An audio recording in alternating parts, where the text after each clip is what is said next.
মাননীয় ট্রাইব্যুনাল তার স্বীয় ডিসক্রিশনে উভয় আসামিকে মৃত্যুদণ্ডে দণ্ডিত করেছেন। একই সাথে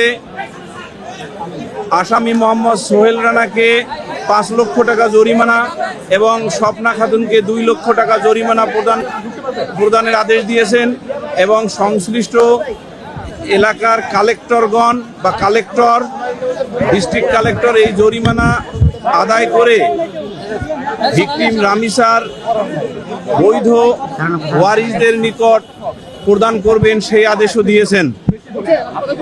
এবং আদালত তার ফাইন্ডিংসে ক্লিয়ারলি বলেছেন যে ডাক্তার তার সাক্ষ্যে অর্থাৎ অটোপসি রিপোর্ট যিনি দিয়েছেন সেই অটোপসি রিপোর্টে ডাক্তার ক্লিয়ারলি উল্লেখ করেছেন যে ভিকটিম রামিসা আক্তারের দেহে ধর্ষণের আলামত পেয়েছেন এবং যার কারণে তিনি সকল সাক্ষ্য বিশ্লেষণ করে এই সিদ্ধান্তে উপনীত হয়ে রায় দিয়েছেন।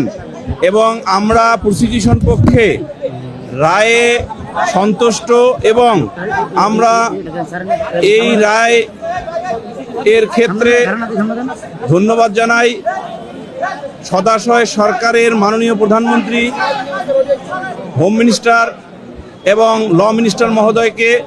তারা যেভাবে এই মামলায় দ্রুত বিচারের নিমিত্তে তাদের প্রয়োজনীয় যে পদক্ষেপ ছিল সেটা করেছেন জন্য আমরা রাষ্ট্রপক্ষে উপস্থাপিত সাক্ষীদের সাক্ষ্য যথাযথভাবে রেকর্ড করতে পেরেছি এবং এই রেকর্ড করার জন্য আমরা যে উপস্থাপন করেছি মাননীয় ট্রাইব্যুনাল তাহা রেকর্ড করে অতি দ্রুততম সময়ে আজকে রায় ঘোষণা করেছেন।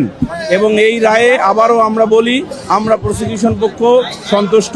এই মাননীয় ট্রাইব্যুনাল এই রায় ঘোষণার শুরুতেই বলেছেন যে শিশুদের অধিকার বা শিশুদের রক্ষা করা একটি রাষ্ট্রের মৌলিক উদ্দেশ্যগুলোর একটি, এবং আমাদের এই রাষ্ট্রেরও মৌলিক উদ্দেশ্যগুলোর একটি হলো আমাদের যে ভবিষ্যৎ প্রজন্ম শিশুদের রক্ষা করা।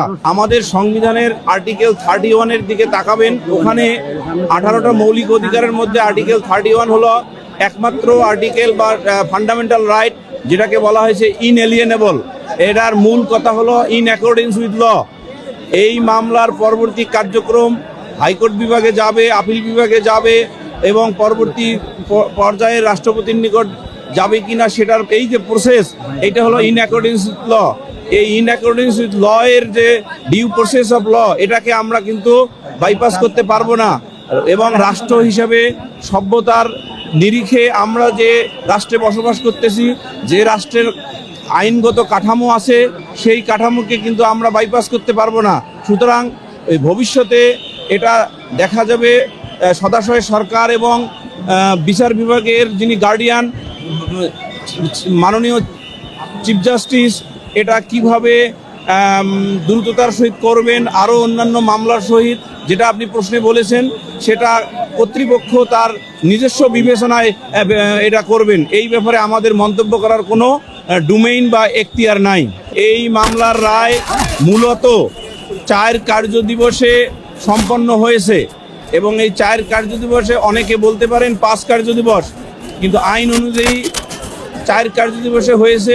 এই 4 কার্যদিবস অথবা সাধারণভাবে 5 কার্যদিবসে বললেও ভুল হবে না। সেই নিরিখে এটা একটি মাইলফলক হয়ে থাকবে এই ধরনের অপরাধ দমনের ক্ষেত্রে।